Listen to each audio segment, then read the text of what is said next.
Happy Friday, family. How's everyone doing? I am running late. Let's see. Come on, these two knuckleheads.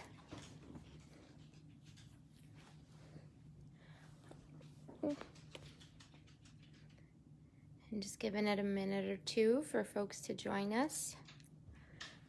This weird color on my phone.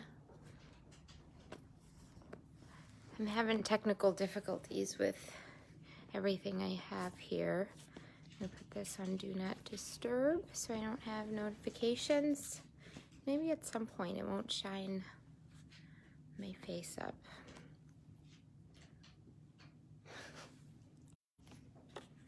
Looking pretty weird here. Just giving it a few moments. Friday night.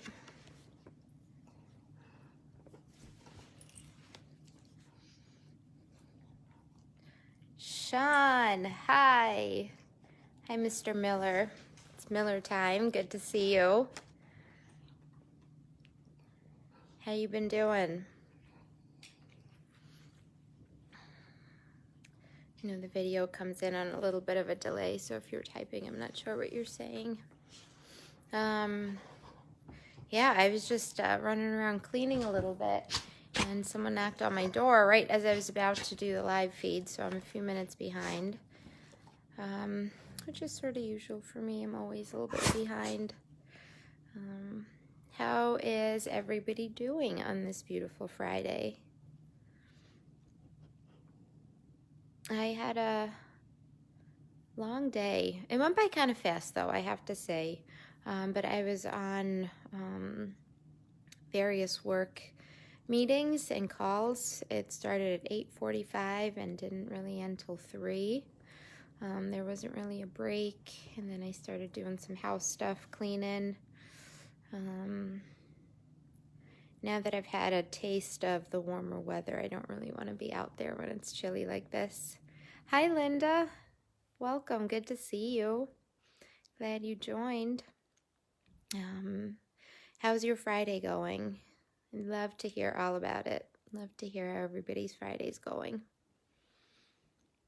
I love it when we talk back and forth because I'm, by myself a lot, and it just feels like I'm talking to myself, and I do talk to myself as I go through my day. I walk around usually talking to myself.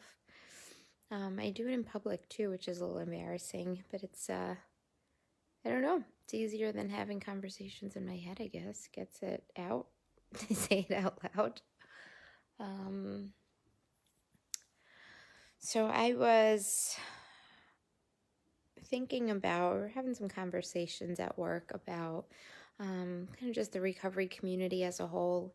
And I've been thinking a lot about the addiction epidemic and how it hasn't quite gotten much attention. I was saying this some weeks ago too, but it's starting to, I don't know, more and more time is passing since we've been on pause, and more and more people are suffering out there.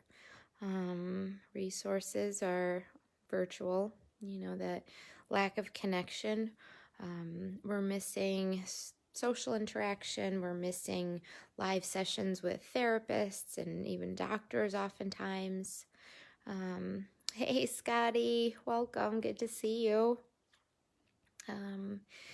And it's just taking a toll, right? It's taking a toll on everyone.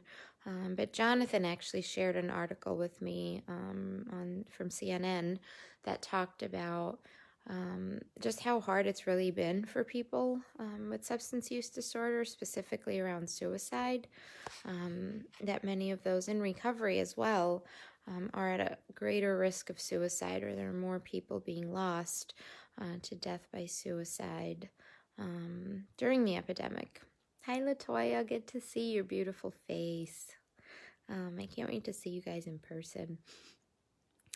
Hey, David. Congratulations on all your certifications. Super excited for you as you venture into the peer world, doing some incredible peer recovery advocacy.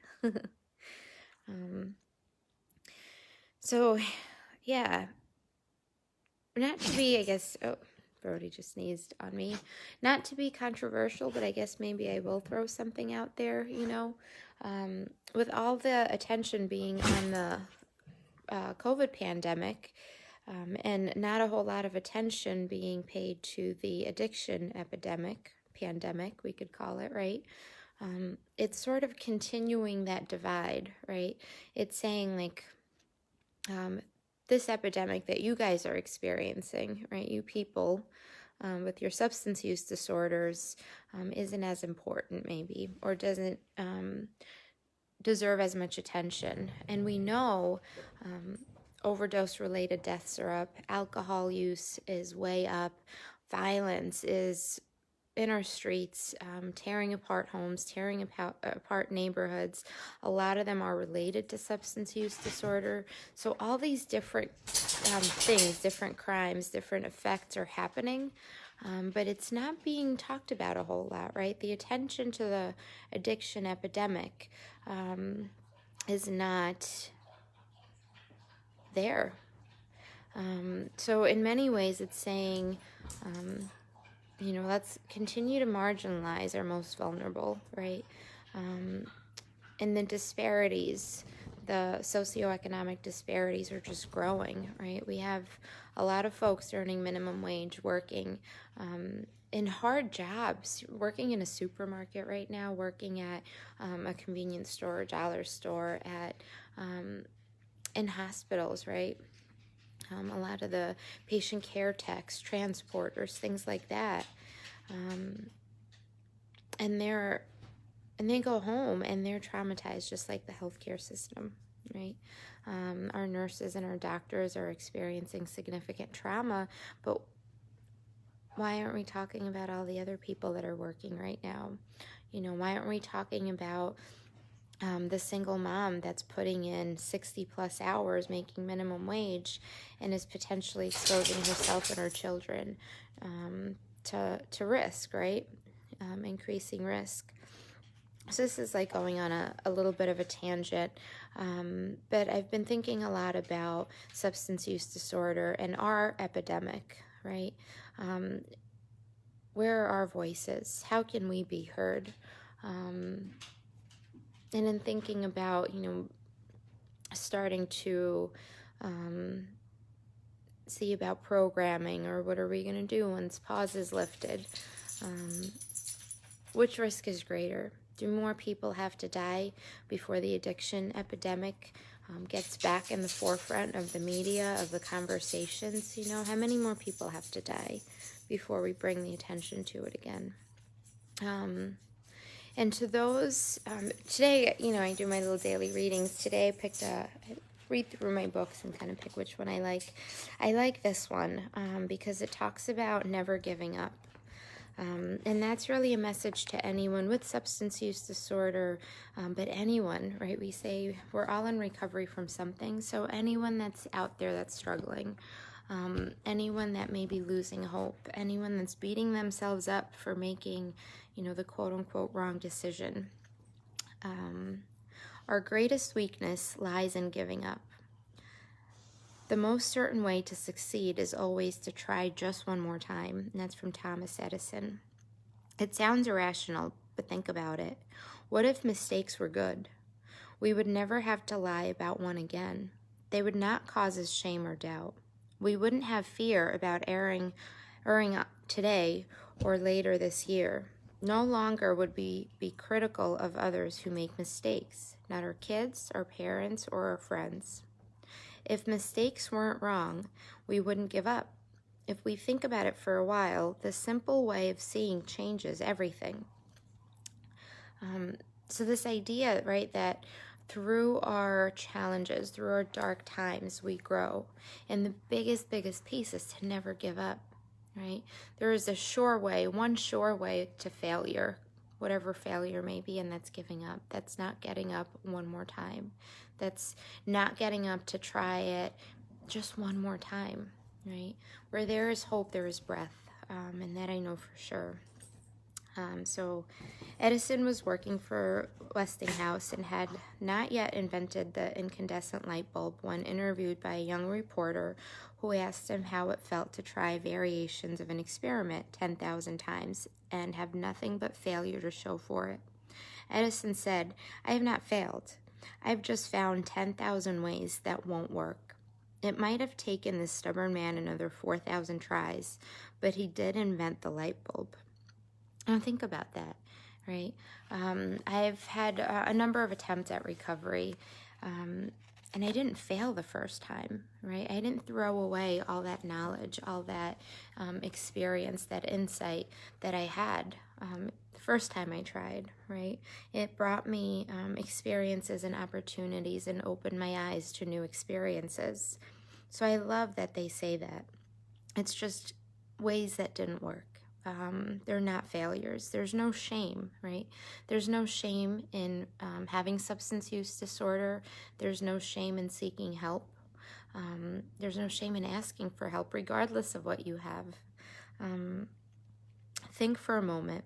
What are the biggest mistakes we have ever made in our lives? Okay, now take time to consider what we learned from them. Did our ways of seeing get altered for the better because of what each mistake taught us? I know for me that's definitely true. Every single mistake has taught me a lesson. Everything in my life has brought me to where I am today. It brings me back. I was doing an interview years ago. I don't remember exactly where it was, in Albany. I'm going to say recovery conference, somewhere in Albany. And this reporter asked if I have regrets. And I thought about it for a minute, and I said, I don't. I could not have prevented my disease. I could not have prevented substance use disorder from affecting my life. And every single experience that I had has brought me to this place, has made me the person that I am, has given me these gifts and opportunities and joys of recovery. They took it slightly out of context. And all that they wrote in the article is, language is so important. So obviously they said, addict doesn't regret any of her mistakes. Which makes me laugh because sometimes things get twisted.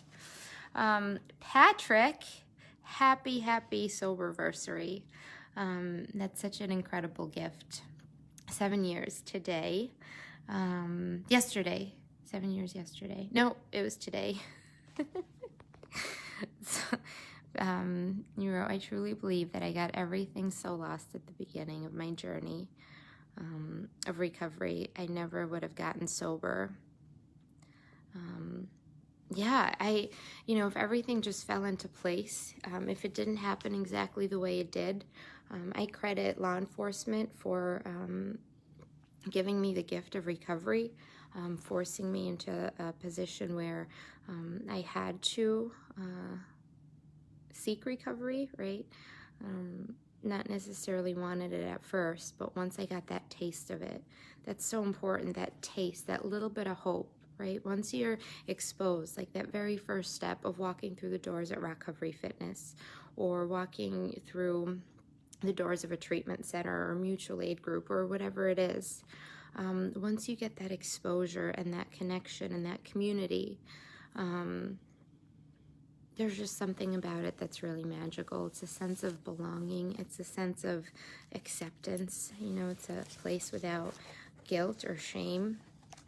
And all of the things that have happened to me in my life, from the trauma that I've endured to just the life in active addiction, they've made me stronger, right? And the pains in recovery, some of the losses, some of the transitions and changes, they too have made me stronger in my journey. So it ends with, can I think of the smallest or most recent mistakes I made? Did getting it wrong mean the end of the world? Was I embarrassed? have I or do I expect that I will learn something from the results that followed my effort? Can I rethink the automatic reflex that pours regret on my mistakes? I can if I want to. Thomas Edison said so. I say so too. I really like this reading. I have a couple of books and I read them in the morning or throughout my day, and then I pick one for evening, nightly reflections, unless I'm going on a rant. And who knows what comes out of my mouth at that point. But this idea that our mistakes are really gifts. They're opportunities for growth. They're not, yes, they're painful. They're incredibly painful. And sometimes there is shame associated with it. There are a couple of experiences that I have from active addiction that weigh heavy on me, and I've,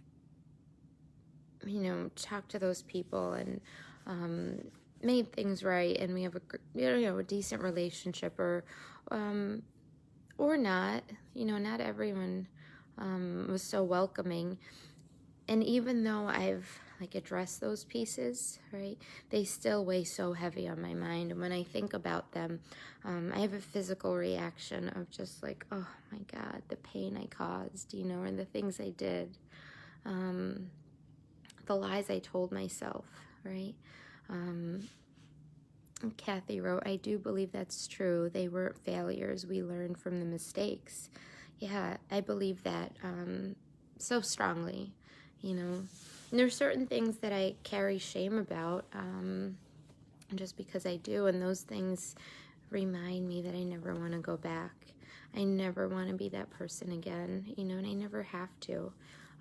I've been talking a lot lately to folks that are new to recovery, just entering recovery, and it's been so incredible to see in this environment people entering recovery and kind of their excitement or their ideas or their pain, right? Not everyone's excited. I wasn't terribly excited to enter recovery, but seeing their pain and being able to share with them the gift that is recovery, the gift of this life, the beauty of living life free from drugs and alcohol is pretty powerful.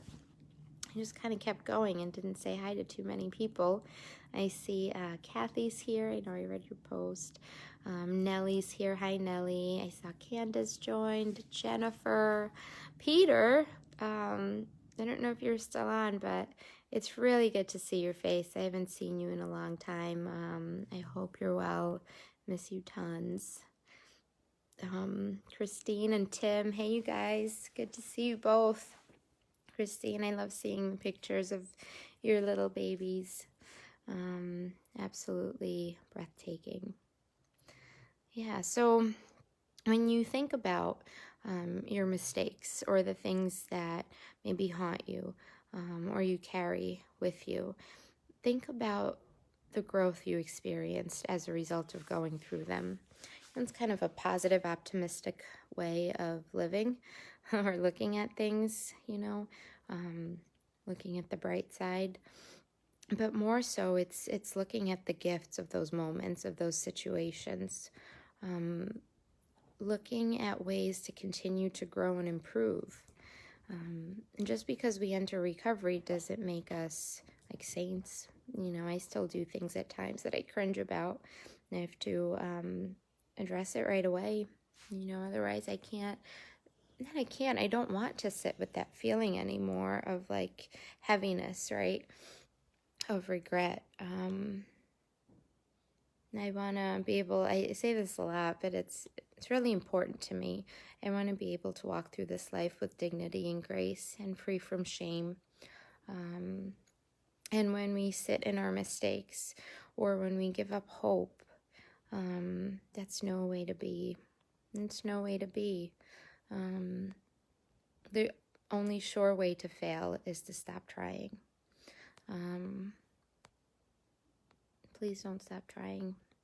Anyone that you come in contact with that may be struggling, if you're struggling, not just with addiction, but just struggling, whatever that means for you, going through it, keep trying, keep getting up, don't give up hope.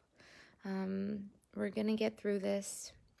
Things are going to change. Things are going to be different. We're going to grow together.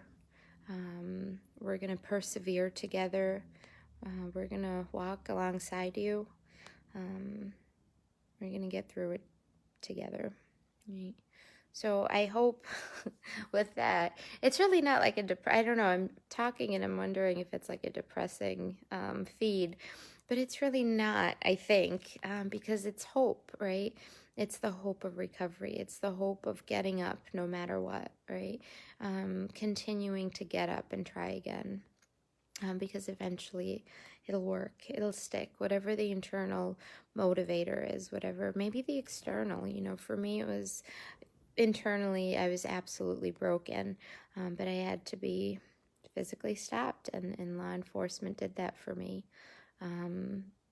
With all this time for reflection, I've actually been thinking a lot about trying to find the judge and the officers that arrested me. There were multiple attempts. But finding them and like reaching out, especially at this time when things are hard. There's an incredible group called Code Gratitude, and they go out and they thank first responders. They find people that want to thank their first responders that saved them, and I've reached out to them before, and they're looking into it.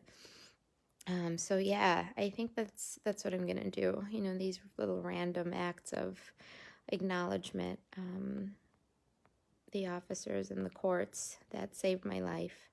I'm gonna try to find those people, be that person looking for whatever. Anyway, before I start ranting about something else, thank you so much for joining me. It's really good to see you guys. I love seeing familiar faces. I love chatting with you. And my Fridays are date night Friday, where I light some candles, cuddle the dogs, get comfy, put on my fuzzy socks, and do some self-care. Today I'm doing laundry, but I'm going to put on my fuzzy socks and light some candles. Take good care. Love yourselves first and foremost. Love those around you. Be kind. Practice compassion, self-forgiveness. Congratulations again, Patrick. That's a super huge deal. You are all so absolutely wonderful. Thank you for joining. See you tomorrow. Same bat time, same bat channel. Bye.